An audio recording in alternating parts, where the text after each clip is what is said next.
Okay, so explain me a little in what consists this festival or this. So the MFest 07, this is the second in our series of conferences looking at the development of what we think of as a new medium we call mediascapes, and it's triggering media based on events, sensed events. So in most cases it's location to start with. So GPS, you get a GPS signal, you know where you are, and the authors will have determined what media will get presented when you are in that space. So the easiest way to think of mediascapes is if you think of those audio tours that you can rent when you go to locations like castles and theme parks. You can get a tour which is you put on headphones and you'll get a little device you hold in your hand, and the previous generation of these, it would say, when you get to this point, press the button and it will start, and then you will walk in a set route and it will tell you things as you walk, and it will be timed to your walk.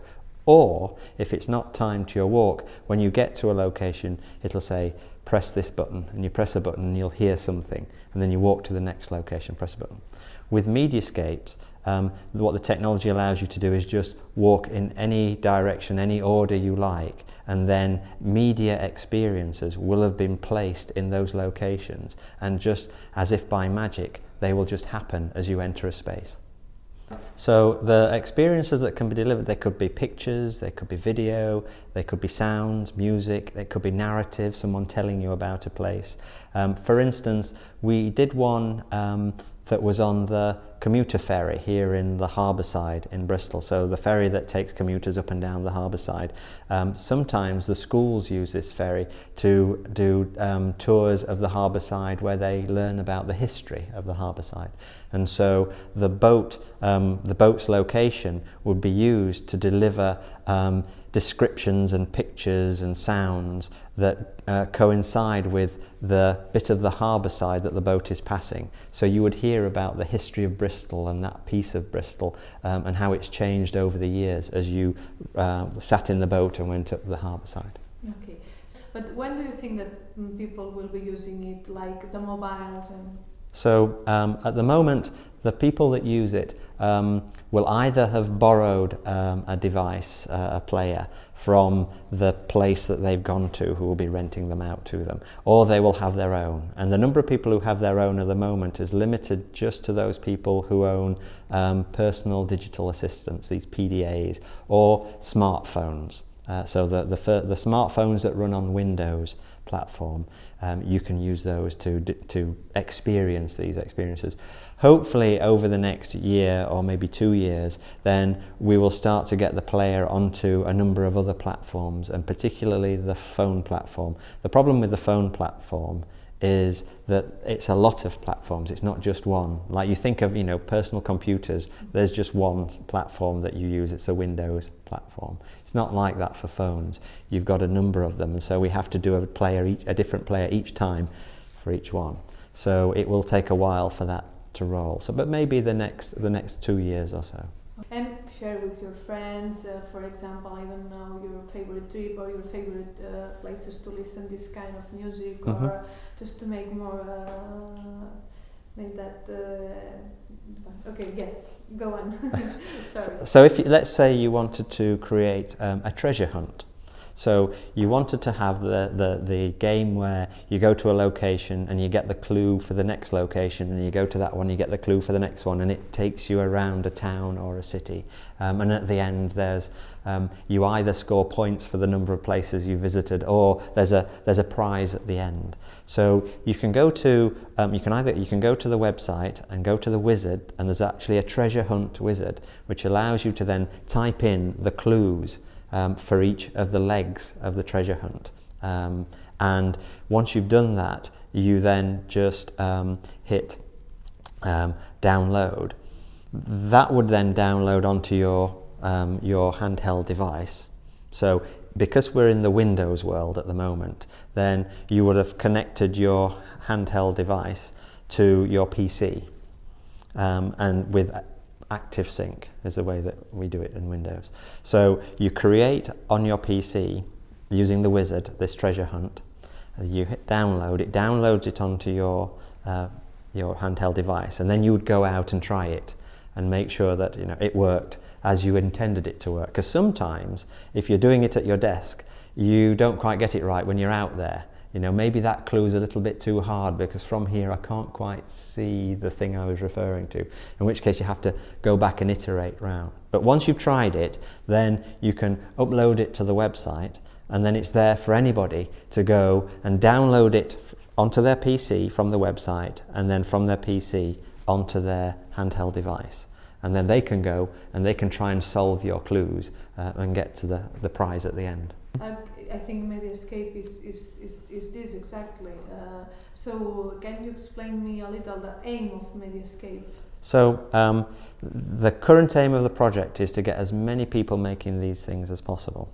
It's rather because we're at the early days. So what we're doing is if you think of what Mediascapes do, they fuse, they merge the physical and the digital. So you can enrich the physical space with a digital experience, with a bit of audio or a picture. So you're creating new experiences. And at the moment, because it's early days, we're just sort of finding out how to become good at this sort of design and in what areas this technology or this capability will really provide the most benefit into people's lifestyles. It's rather like the tale I like to tell is that in 1895, the Lumieres invented the cinematograph, and they thought they'd invented moving photographs. They thought it was part of photography and it's like moving photographs. So they would do little 20-second movies of people crossing the streets, of a train coming into a station. But they thought, well, there's no real value in this because people will get bored with the novelty. And it wasn't until other people had seen what they'd done, had brought their perspectives and thought, no, you don't want to do that with it, you want to do this with it. And then someone had said, no, you don't want to do that with it, you want to do this with it. And when it got to the point where somebody said, you want to tell stories with this medium, this new cinematograph thing, it's more like theatre than it is photography. And as soon as it got positioned as being like theatre, then the film industry started. And the value really took off and it became the popular thing it is today. And we're sort of at the moving photograph stage with Mediascapes. There are Steven Spielbergs out there who will be incredibly good at merging the physical and the digital. But in order to get there, we need to get as many people practicing, exploring, learning what to do with the new medium as possible. And somewhere down the line, we'll have Mediascapes, maybe films will be Mediascapes. So instead of sitting in a cinema watching a film, you'll be out on the street in the scene, watching the scene go by. So there are all sorts of different applications, but we're just enabling people to explore so that we can find out what all those sorts of applications might be. Fantastic. Yeah. Okay. In addition is that at the moment the main sensor is GPS, so location based. But as we add more sensors into this, you'll be able to get more events into the device and so deliver different sorts of experience.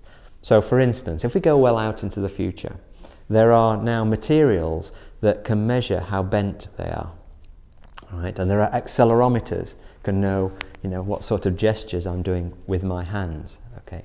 So if I put those two things together, you could imagine having a ski jacket that teaches you to ski as you go down the slope, because it knows whether I'm bending my knees correctly, whether I'm keeping my back straight, whether I'm completing my turns, how fast I'm going down the slope. And it can, in real time, then tell me, if I just have an earphone, it can tell me, as I go down, you're not bending your knees properly. That bottom knee is on the left-hand side is not really digging in. You need to complete your turns. You're going too fast down the right-hand turns so you can get this sort of tutoring as you go down. And that's because you're sensing different things about your world and you're using that to deliver the right thing in the moment. So it's not anything, anytime, anywhere, which is what the IT industry have been telling us for years that we can deliver, but it's the next stage. It's delivering the right thing in the moment.